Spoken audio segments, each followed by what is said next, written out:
Hey everyone, welcome to the Grief Informed podcast. I'm your host, Rachel Garcia, and this is a place where I bring you authentic conversations with people who are willing to share their journey through seasons of grief. No matter your cultural upbringing, societal conditioning, or faith practice, grief affects us all.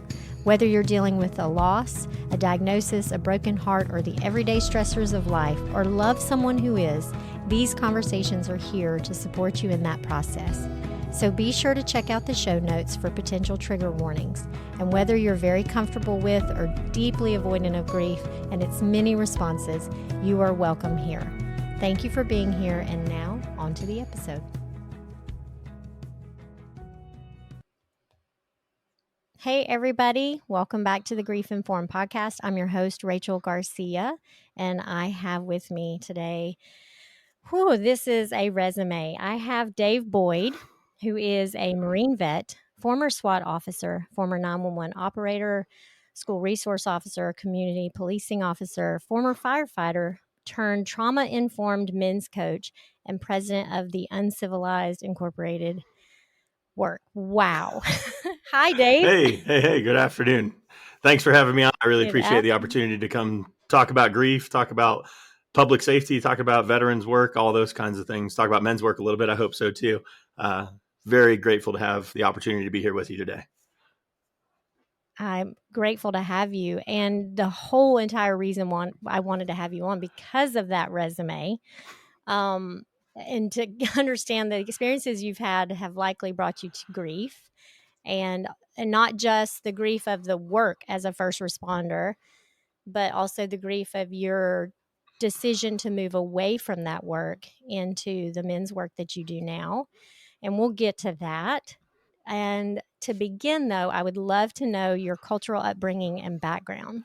Yeah, so I was born in Texas. I had a rough first couple of years of my life between my parents. My parents separated when I was, I think, about 18 months, and my mom moved me across the country to move back with my grandparents for a few years.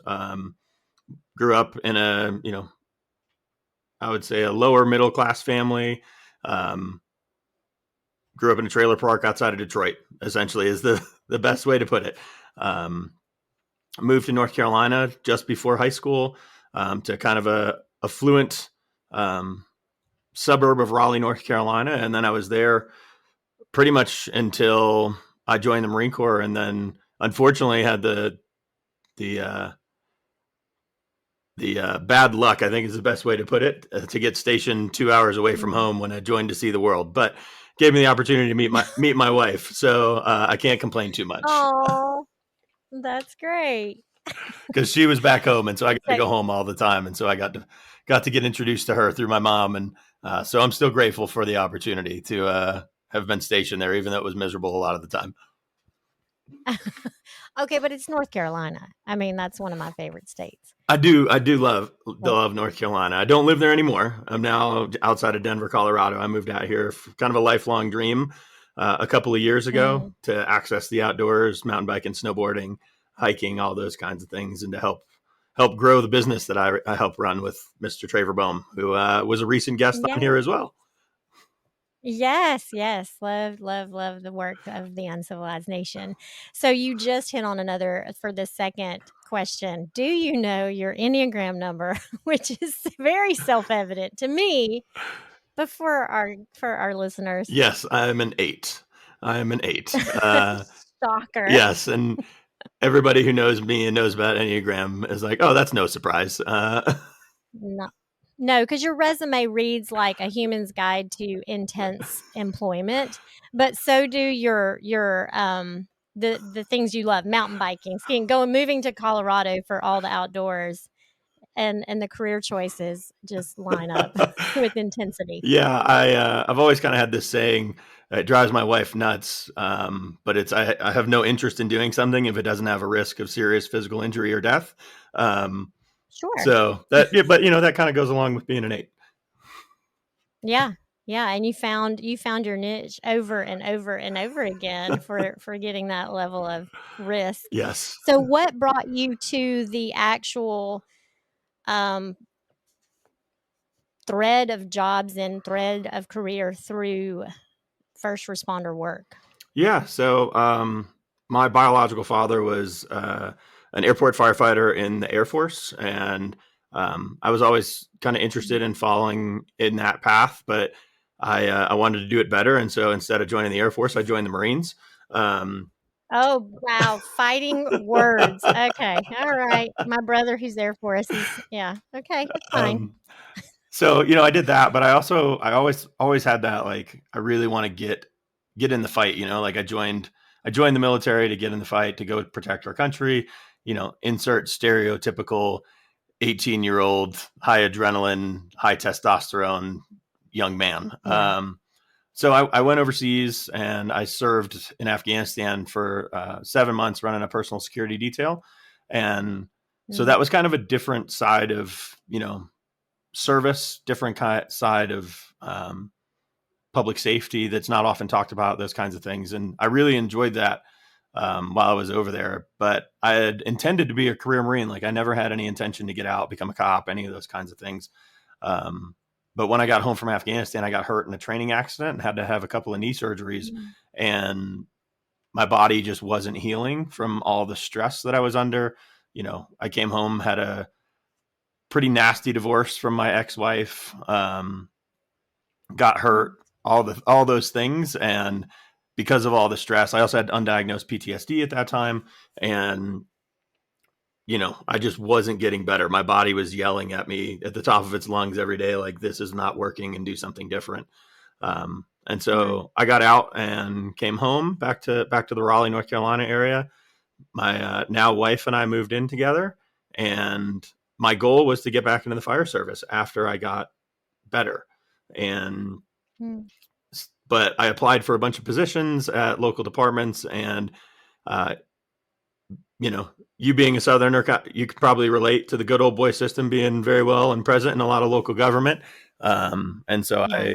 I would make it all the way to the end, and then they would hire a volunteer, and those kinds of things, or some the chief's nephew or whatever, and that's fine. But it pushed me in the direction I needed to be in life, and so I decided I was going to go into 911 as kind of my in. I was like, oh man, like, if I can get into 911, like, that gets me connected into the local public safety community, and then hopefully I can try again for Raleigh Fire. And working as a telecommunicator for a couple of years, and um, taking all kinds of calls from suicidal subjects, to giving CPR instructions, to the stupid stuff, like, we had a guy call during a snowstorm and, like, can we get the police to deliver pizza? It's like, it Oh, runs wow. runs the gamut of absurd, Right. completely absurd, to completely traumatic. And I was really struggling, like, because you obviously take a lot more police phone calls than you do, fire. And Right. through all that time connecting with the officers, wanting to be able to help the people calling in for help in a more physical way than just, taking your information and hitting a button and sending a police officer your way, I decided, instead of going back into the fire service, that I was going to give this law enforcement thing a go for a while. Um, Yeah.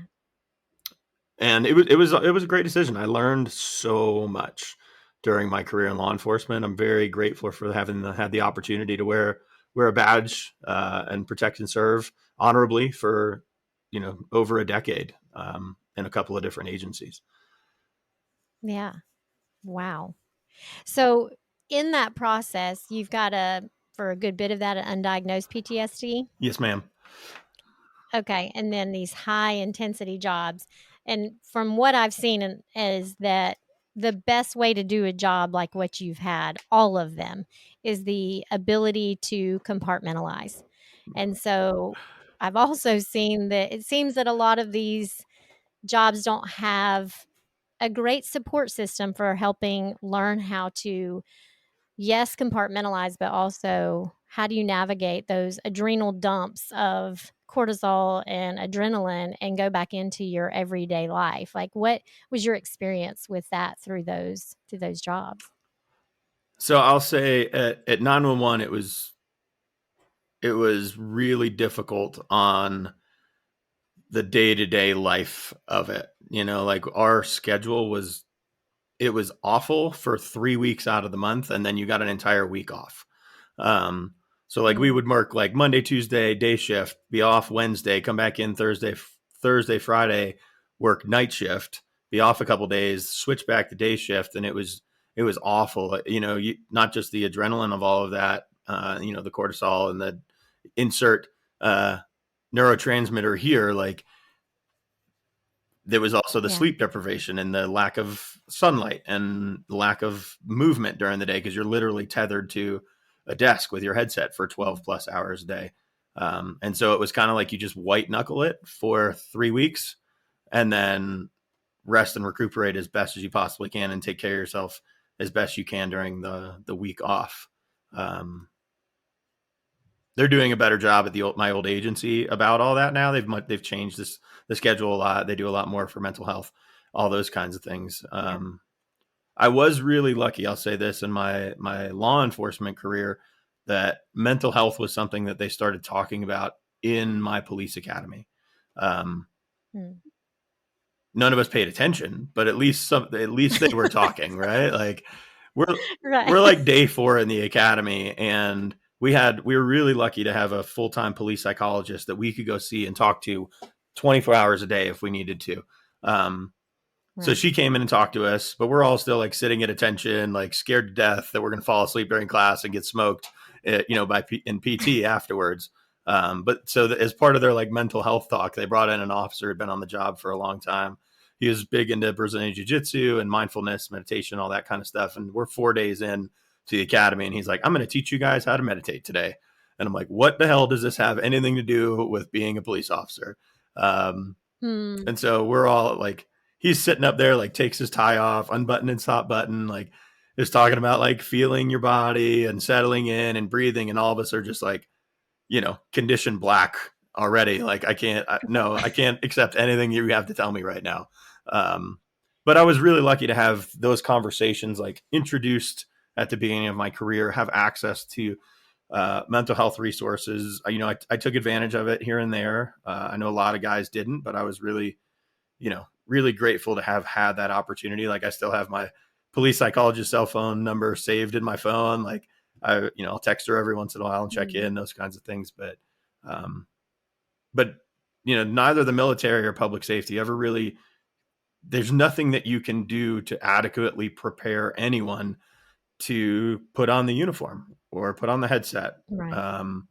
Whether that's talking about trauma or that's talking about grief or it's talking about self-care. Like you can teach everybody all you want in the academy or an in-service training or an insert moment here, roll call training, whatever. Like, but until you experience it, you can't know what it does to your body. And unless you have the knowledge of what's happening inside your body, it's really difficult to like recognize it and say, oh crap, like I need to go take a few minutes for myself, or maybe I need to do some push-ups to reduce my cortisol levels or something like that in between calls.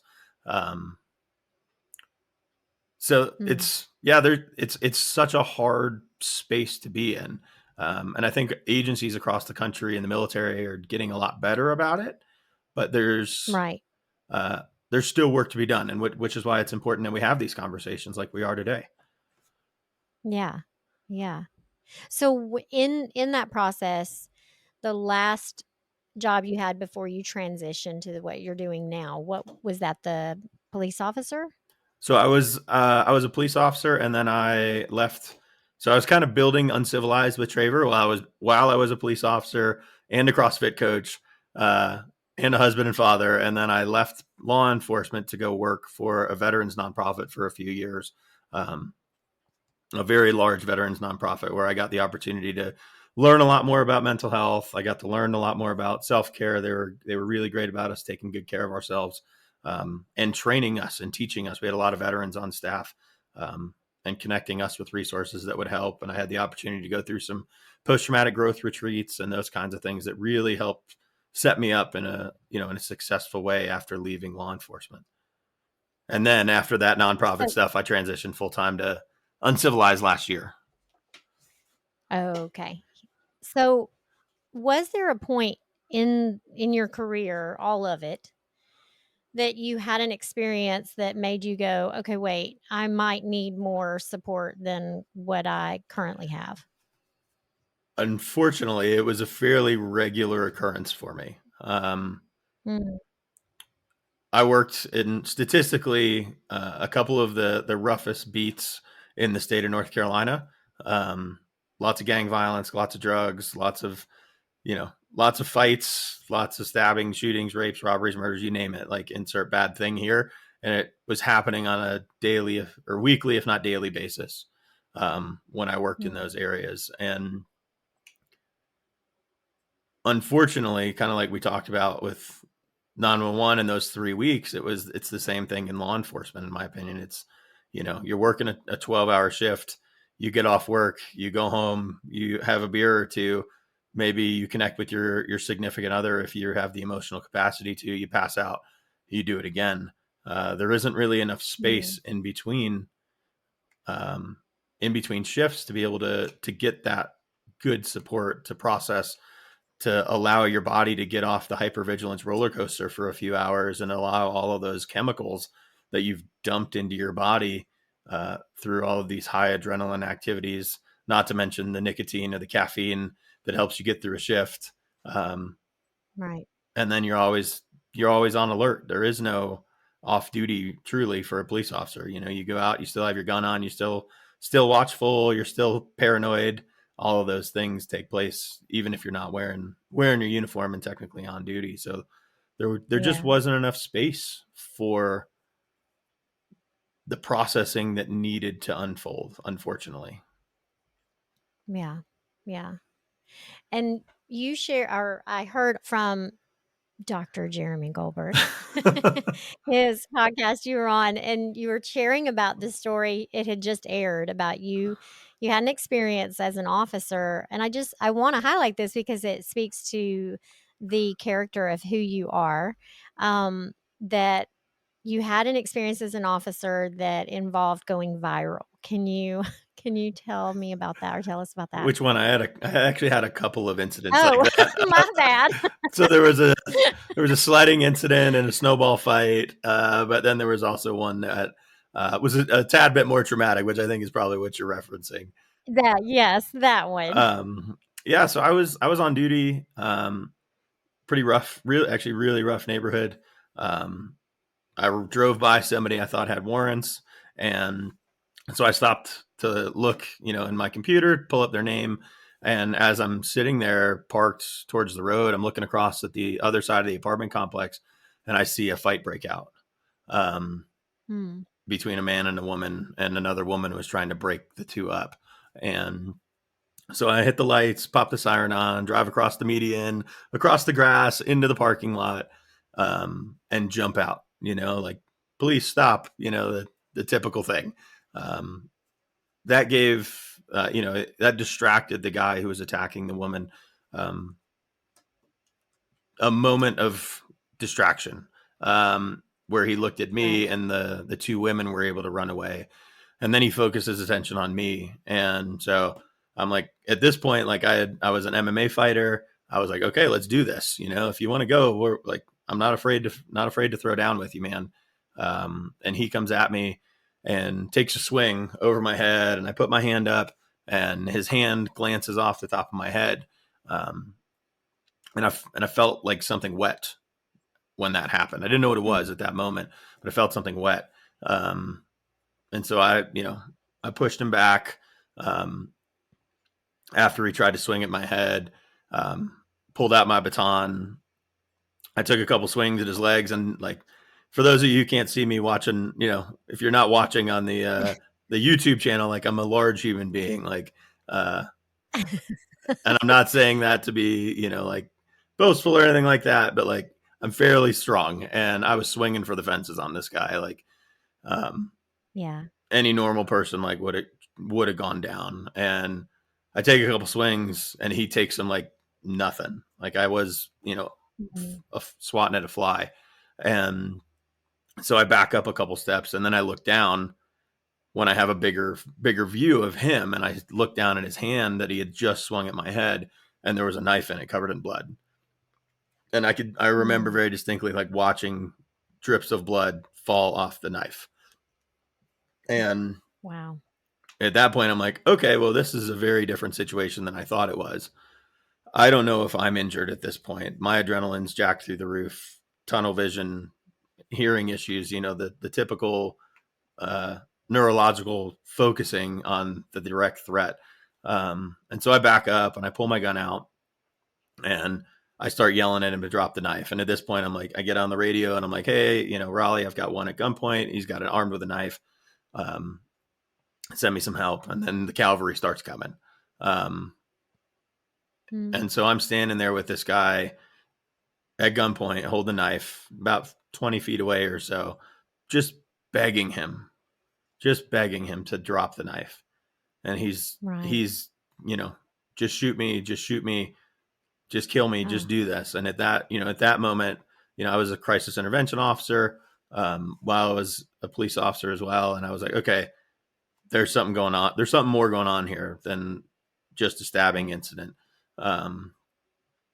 And so I keep yelling at him, keep begging him. We get a couple other officers there. They start yelling the same things. And there's a big crowd at this point, and the crowd starts yelling at him too. Like, just drop the knife, man. It doesn't have to end this way. Drop the knife. All those kinds of things happening all at once. It was the most chaotic thing I've ever experienced. And after the other couple officers get there, he finally drops the knife. We take him into custody. And it turns out that he had stabbed his girlfriend in the neck, then tried to stab me. Thankfully, all the blood that was covering me, all that wet stuff, was his from his hand sliding down the blade when he had stabbed her. So thankfully, I walked away from that uninjured. His girlfriend was okay. We got her treated. We got him taken to the county jail, or treated first and then taken to the county jail. So I think that's the one you were referencing, right? Or I think you would have stopped me if that wasn't the right one. Yeah. No, that's the right one. And then there was a moment where you met him again. Yes. About 12 months later, I was sitting in that exact same parking lot where the fight had taken place. I think I was also running somebody for warrants at that point. And I thought I saw him walk out of his old apartment. And I'd stayed in touch with the family while he was incarcerated. It had been a couple months since I'd stopped by and checked in. And I thought I saw him. It was like 9 or 10 o'clock at night. And he walks out, gets in a car, drives off. And so I go up there and I knock on the door. Like, I didn't know he was out yet. So I could knock on the door, and I talked to his fiance then. And she was like, yeah, that was him. He's back. He's doing great. Like, he's got a job. He's working. We got a baby on the way. He's not drinking anymore. He's really turned his life around. And I was like, oh, like, that's amazing to me. Like, that's what's supposed to happen. Like, you're supposed to get better. You're supposed to be a productive citizen after all of the, after bad things happen or bad choices are made. And so I was like, do you think he'd want to talk to me? And she was like, yeah, I think he really would. And so I waited around until he got back to the apartment, and we connected, and we had a really great conversation. Like, he filled me in. He was like, what happened that day changed my life. I'm so grateful that, like, it didn't end differently. And so grateful that I was the guy that was there. Which is a weird thing to, like, save somebody's life at gunpoint. It's a very interesting, interesting way for that to happen. Yeah. But yeah, so after that, we took a picture, and I posted it on. I had a Facebook page that I was using at that point to interact with the local community. I posted it on that, and within a couple of days, I'm sitting on camera on Fox and Friends, being broadcast to the nation. But we stayed connected after that for quite a while. He got a job as a mechanic for a while, and then as a truck driver. They had their baby. I haven't talked to him in a very long time now, but it was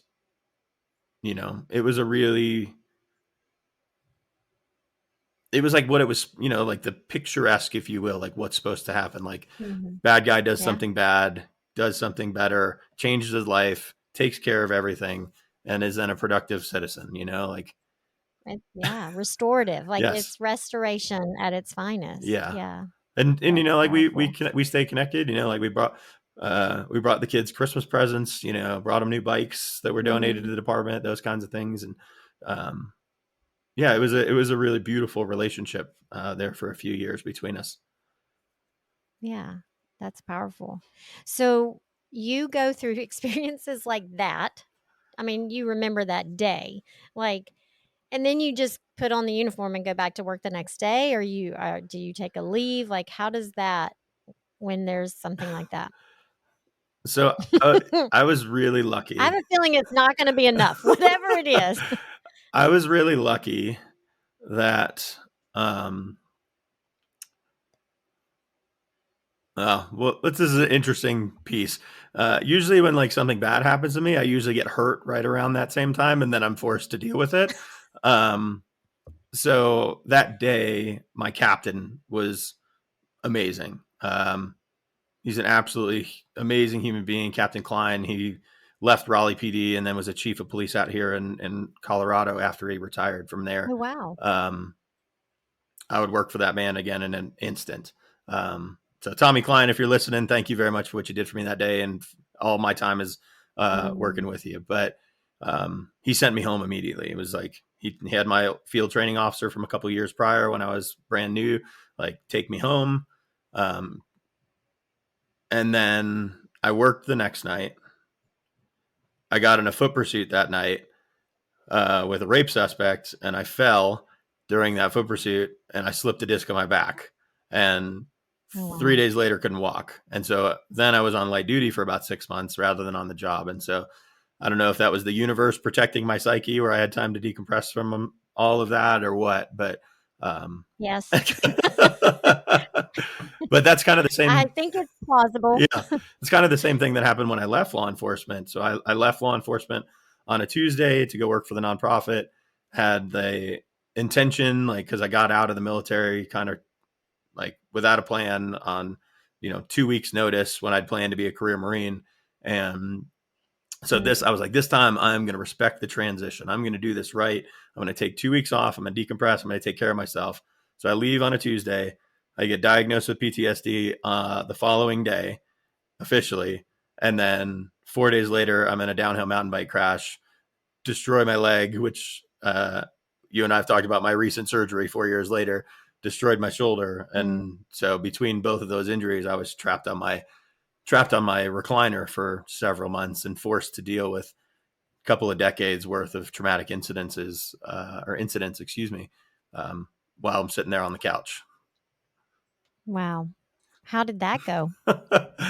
uh, it's real What was interesting. that like for It's you? real interesting, like to have to face yourself, to have to process, to have to grieve, to have to mourn, to have anger, to have joy, all of those things all the time without your normal support system. Like law enforcement was my support system, good, bad, or indifferent. Uh, at least the dark humor could get us through the day. And thankfully, I had already been working for Uncivilized. I had access to amazing human beings to help support me in that, and to support me in hard conversations with myself, and to guide me through some of those processes as well. So you're doing the work of facing a lot of stuff that you hadn't faced for a long time. You had support at the time with Traver in the community. What led you from the police officer to the I need to transition out of this? What brought you to that space? So I started my own personal journey in 2017. My own healing work, like I'd never dealt with my divorce when I got home from Afghanistan, Mm, and my um, all of it came raging back eventually. Like all things that you don't deal with, they come back right. eventually, and that's what led me to Traver. that was in like the 2.5 weeks that Traver was trying to work as a divorce coach before he just realized he wanted to be a men's coach. And I was lucky enough that, at that time he had been helping start a podcast for first responder wellness called the Squad Room that my good friend Garrett Tesla runs. And I really resonated with his message. And I told my current wife about him. And, after a couple of months of me being kind of a jerk, when things started to come back up for me, she was like, I think it's time for you to call that guy. That guy you told me about over the summer. And so I did. And we worked together for a while. And that was really the beginning of my transition out of law enforcement. I'd already kind of had some moments where I was like, maybe it's time. Maybe it's time for me to go. And I thought at that time that I needed to change departments. And so that's what I did. I left Raleigh PD and went out to Holly Springs PD just outside of Raleigh. And I loved both agencies. I really did. I had a good time. I learned a lot. I grew a lot as a human being, as a man, as a leader. But once I pulled back the curtain of like, oh, there's a lot here. Right. It eventually, it's like, once you peek behind the curtain of another way of living, it's really hard to go back. And so I started digging really deep into who I was, into my belief systems, into my values, into my personal history, and really trying to figure out who I was. One of my mentors, Dewey Freeman, he's been a psychologist for 50 plus years. He's trained tens of thousands of therapists. He's got an amazing developmental model that's super easy to understand for, anybody. If you see, if you look at his developmental cone, it's like, coming into being, right. Who, is the world okay? Right. Am I okay? Attachment what cycle. Can I do? He's going to be on the how much podcast can I in do? June, And then, so FYI for the listeners. Oh, beautiful. Yeah, go ahead. So this is a preview for everybody when it comes on. And so now you all know a little bit. You got the answers to the test. But from age 12 to 23 in that developmental model, it's all about who am I? And for me, I got involved in JROTC in high school, and who am I became what are the military values and belief systems and the government's, not just the military, but by default, the United States government's values and belief systems. Right. And at that impressionable age, I thought that was all there was. And so I latched onto that, and that became my identity. Like my personal values back in the day were the Marine Corps core values of honor, courage, and commitment. Right. Nothing else mattered. And that's not who I really am. All of those things are still important to me. Honor, courage, commitment are still very important to me, but love and family and adventure and purpose and impact, those things are important to me. That's who I really am. And I'm a relatively gentle human being for being a former Marine, former police officer, former MMA fighter. And I'm at a point where I don't involve myself in violence anymore. Like I don't even play violent video games anymore. The most violent video game I play is Fortnite with my kids. And that's because my son begs me to play it now. Because violence is not who I am. And, one of our ethos tenets here at Uncivilized is be dangerous, but not a danger. And I think that there was a long time in my life where I was very ego driven, where I was dangerous and a danger because I didn't have the emotional capacity to keep some of those things in check. And that's not just a physical danger. And like I was out attacking people, but I was unsafe emotionally. Like I didn't have the capability to create and hold a safe space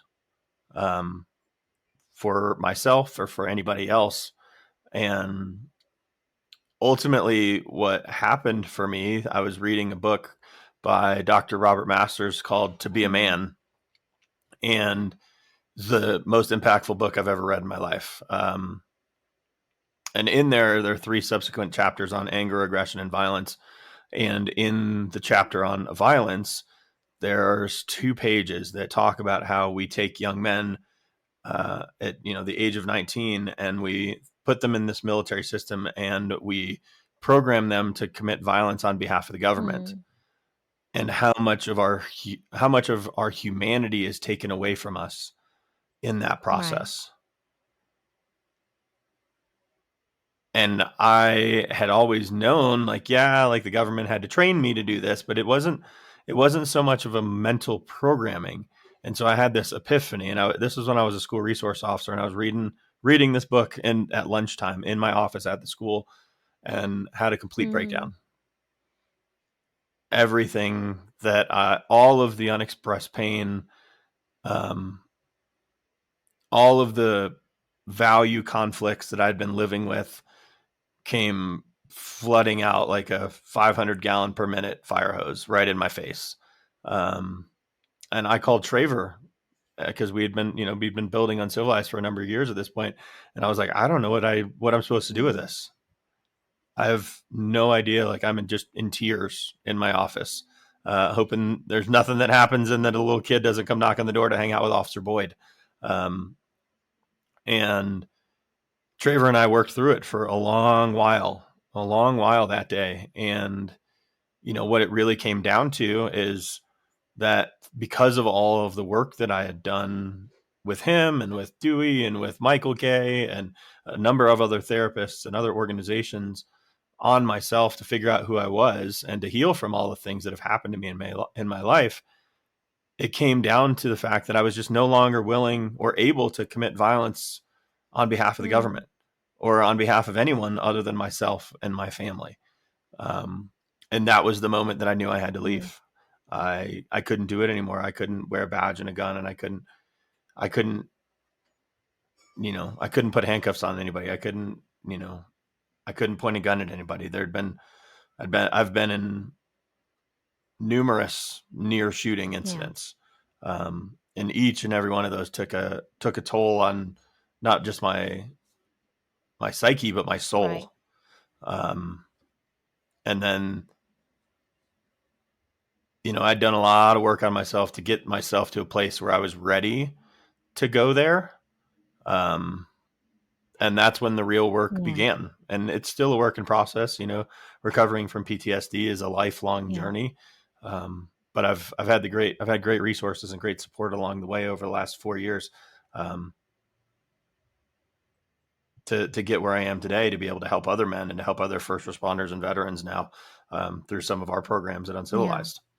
And and I had listened to a podcast where you were talking about this, and it brought me, and I texted you this shortly after I listened and said this aha moment, because it seems like, okay, you're deciding to leave, but there's this huge premise of having a job like what you were in is done with a message of pervasive self-sacrifice for the good of others. Like, that's what's instilled. This work is needed. It's in short demand. You're taught, molded, and shaped to be willing to endure more than the civilian so that you can protect, serve, and rescue. So I imagine it's a pretty big deal to say no to that. Like, this huge sense of who you have been and what you've done has been an honorable thing. And to be willing to say, to move from service to other at the expense of self to move into service to self to show up well for others. Like, how was that transition for you? It was really hard. The day that I turned in my badge, I sobbed like a little baby in my captain's office. It was like giving up a piece of me. And it's still a work in progress, if I'm being honest. Like, there's we're on the grief podcast. Like, there's step, or the grief informed podcast. Like, there are continuous steps to grief, and you learn a little bit more about what you need to grieve at really random moments, just like anything else, just like losing a loved one. It's like, oh, I'm doing okay. And then all of a sudden a birthday or an anniversary comes up and you're like, I'm not okay. All of a sudden again. I'm now 4 years out of uniform, and I was at a police conference a couple of months ago and having a blast. Like, I did a lot with the law enforcement torch run for Special Olympics while I was in, and I went back to a conference for that to help out, and I found myself in the middle of the night, like Googling, how do I become a reserve police Mm. officer in Colorado? Because I longed for that identity again. I longed for that sense of purpose that I had, that, it felt intrinsic to who I Right. am. But I also then, over the next few days, after like the adrenaline dump wore it off again, like that's what it was. It was the adrenaline, it was the cortisol, it was all the things that make you feel good after a traumatic incident, surviving a Mm. traumatic incident. Um, I was like, oh no, like this is what it felt like every Yeah. day after coming off a shift. And I had to then once again go back to grief of like, I can't do this Yeah. again. This isn't healthy for me. It's not healthy for my family. Um, it's not safe for me to be in that That. world in that Yeah. way. And so, yeah, there's just this continuous grieving process that continues to take place even to this Yeah. day. Um, Being able to, you said that there was the police shooting of the officers. Where was that recently? I'm sorry, my in in Charlotte, Charlotte, and that activated you as well, and the pain of being able in those moments of like you're talking to people that you trained with or that you trained, and they're in the field that you miss and love, and how that's very activating as well, that sense of yeah, absolutely. connection to it. So, by the way, I have to say that I do love that you were willing to do the wrestling through that, and be able to choose what you needed, and I'm sure deeply impacted your marriage and your relationship with your kids, but was not a easy thing to do, even though you felt necessary, that it was necessary to do it, and brings up that grief work, like you said, constantly. I'm curious for those that are listening that might find themselves in that space and know that they're not quite ready to leave, but boy, oh boy, would they love to know what you might suggest for them to begin to shift their awareness to bridging that gap between the job of compartmentalization to being able to show up for themselves in a way that actually makes a difference in their day to day. What would you say to those individuals? So you've got to be, well, I want to back up for just a second. Like the job itself is honorable, like you mentioned Right. before, but being able to take care of yourself and your family for as long as you possibly can is just as honorable as That's serving right. others.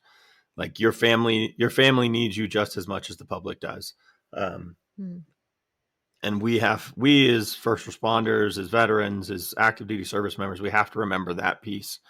Like taking care of yourself is just as honorable as taking care of Mm. everybody else. And if that means leaving, like finding the courage to do it, is just as important as finding the courage to strap on your vest and your gun Right. every day. Um, Mm. and so for anybody who might be on the fence or exploring it, you have to acknowledge that those things exist in your life first. Like it really starts with acknowledgement that, I've got all of these. The way it was explained to me a number of years ago by Traver was like, it's like you've got all these boxes full of things that you've packed up and tucked away deep in your mind, and then you turn off the lights in the room where you stored all the boxes, but you still have to live in that Right. room, and so you just wander around in that room in the dark, tripping over all of the boxes of all the stuff that you've stuffed Right. away to never be seen or heard from again. And then you're like, you get yourself up, you dust yourself off, and you're like, what the hell was that? And then you ignore it and you move Yeah. on. And so first and foremost, you need to acknowledge that those things exist within you still. Like your body keeps the score, as Bessel van der Kolk Right. says, right? Like that stuff doesn't go away. It's stored in your nervous system, in your subconscious. It's there, whether you admit it or not. And so accepting that that's there and that you have work to do is number Yeah. one. After that, it's admitting to yourself that it's time to do the Yeah. work and finding a good place to do that, whether that's in a peer support network, whether that's in a post traumatic growth retreat, whether that's one on one therapy or counseling, or it's working with a coach. Um, A trauma-informed coach. I'm going to make that very clear. A Right. trauma-informed coach. There's a lot of coaches out there that shouldn't be working with people around their trauma and their issues in order to make plans to move forward in life. And then it's being brave enough to dive in, because it's terrifying. It is absolutely terrifying to go through it. I'm not going to sugarcoat it for anybody out there. Like, it's scary work. It's deep work. It's going to be painful. But the only way to the life that you want to live on the other side is to go through the pain. Yeah. And that's for either side, if you're deciding to stay in the field or if you decide that you want to work your way out of it. If they're staying in the field, what are you recommending? Like, if you were the guy that took off his tie, you're now him. You're the guy that came in, took off his tie, and said, "I'm gonna do a meditation with you guys." I know. God, well, man, life comes full circle. It really does. Yeah, and they're the ones not listening to you now. But what is your message? Yes, You I walk know. into a room full of people that you used to work with. What are you wanting them to know? You don't have to die 5 years after retirement. Is that the statistic? Like, that's the statistic. Wow. The average police officer dies within 5 years of retirement. Wow. Because we don't do this work, because we don't take care of ourselves, because we don't stand up for ourselves, because we don't have healthy boundaries with work.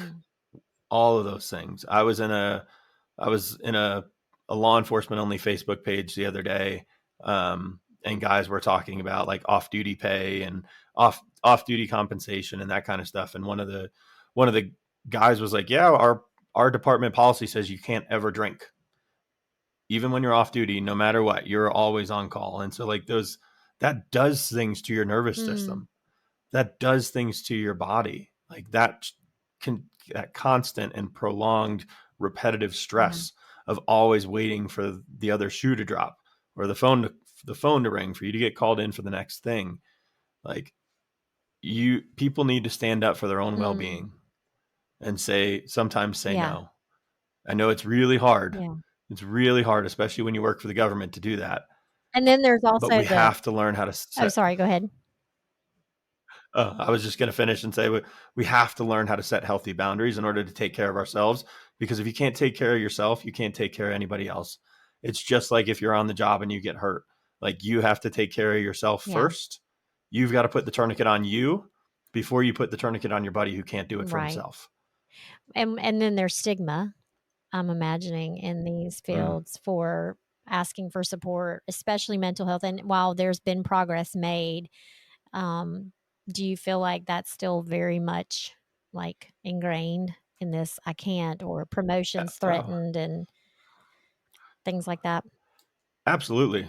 I will say there are a lot of agencies out there in the country that are doing really, really good work. Raleigh PD, I can speak to specifically, like LAPD. I've worked with their guys a little bit, worked with their employee assistance program and worked with their union. NYPD, Chicago, like some of these larger agencies that have the time and the resources and the manpower to be able to help get people. But if we want healthy first responders, it starts with the government being willing to change the way we operate. And that's in training, that's in care, all of those things. And it starts with upper leadership at the government level, not at the police department. It starts with the mayor and city council and the citizens saying, this is what we want for our first responders. So that they can take care of us. We've got to take care of them when we ask them to shoulder the burden of what that job entails.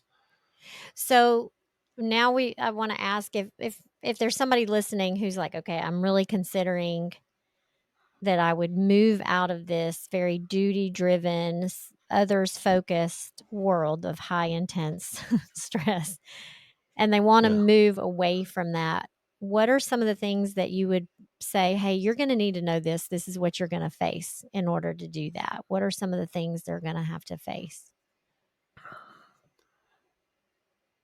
There's going to be resistance along the way.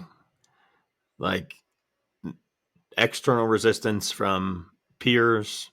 There's going to be resistance from your spouse potentially, because you're going to need time to do this, or your partner or your kids or whatever. You're going to have internal resistance of like, this is scary. This is painful. I don't know what's on the other side of this. I don't know who I am without the job. I don't know who I am without the trauma and all those kinds of things. It's going to come up no matter how hard or how much you prepare yourself or how hard you work. You're going to run into resistance. The next thing I would tell people is don't do it alone. Yeah. Like, there's so many great resources out there that are, Uncivilized is one of them. If you need an ear, I'm here to listen. Right. Yeah. Like,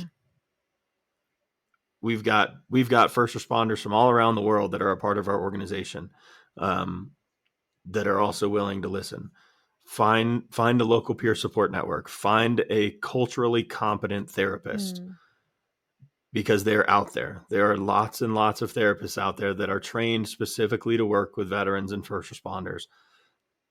That doesn't mean that, like, being a therapist doesn't mean that you know everything that there is to know about being a cop or being a firefighter or an EMT or a dispatcher. Find the ones that are out there that know what the hell they're talking about and can understand your experience without judgment. Because what we do is unlike anything else in the world. There is nothing that relates to it. And don't suffer in silence. That's going to be my last one. Use your voice. Don't suffer in silence. Yeah. Wow. That's powerful. And if they do want to work with you, what are y'all doing? What are y'all doing there over there with Trevor and the Uncivilized? Yeah, so we have a veterans and first responders only retreat that is led by myself and two other first responders. That takes place over Veterans Day weekend. We offer one-on-one coaching. We have the Uncivilized Nation, like I mentioned, that has men that are in the job or have been in the job, that are from all over the world, that are willing to listen. I was just talking with a firefighter in Australia a couple of days ago, who's a part of the group. So there's opportunities. I'm more than open to work with men one-on-one. I've got to call a guy in Tennessee who's a former police officer here in just a little while. So you can find us on, at manuncivilized.com. I'm on Instagram at uncivilized_Dave, or shoot me an email at dave@manuncivilized.com. I'm always willing to lend an ear for a moment or two. Yeah, that's awesome. It's incredibly good work and so necessary, and again, honorable, and I'm sure intense at times as well. Can be. It can be. Yeah. And before we jump off, I do want to know, like, to go into a little more detail, when someone joins the nation, the Uncivilized Nation, what are they getting access to? Yeah, definitely. That's a great question. So we have monthly calls all the time. They're like almost every day of the week. There's somewhere or somebody that you can jump on a call with. We have teaching calls. We have support groups. We have calls that are specifically focused on relationship and how you can improve your relationships, whether it's to yourself or to others, your partners, work, you name it. There's the opportunity to start a men's group in your local area so that you can find support and help support other men. Guest speakers too. Books, guest speakers, our whole library of calls from the last 6 years, from pretty amazing human beings on everything from fitness to fashion for men to finances and sexuality and kink and you name it. We've had all sorts of people come in and talk to our men. And so every month we're there, like I said, there's always something happening in the Uncivilized Nation. That's so good. I love it. Well, I appreciate you being here and handling the technical difficulties that we had. Editing will be amazing. Yeah. But It's going to be great. I can't yes, wait. thank you so much for being here and for the work that you do, and I'm just really grateful to have you here with us. Appreciate your time. Yeah, thank you so much. I'm happy to come back anytime. Just let me know what you want to jam on, and I'm Absolutely, down. we'll do it, because believe me, I will take you up on that. All right. That's fine. I'm for Yes, it. good. All right, everybody, thanks for listening, and we'll talk to you the next time.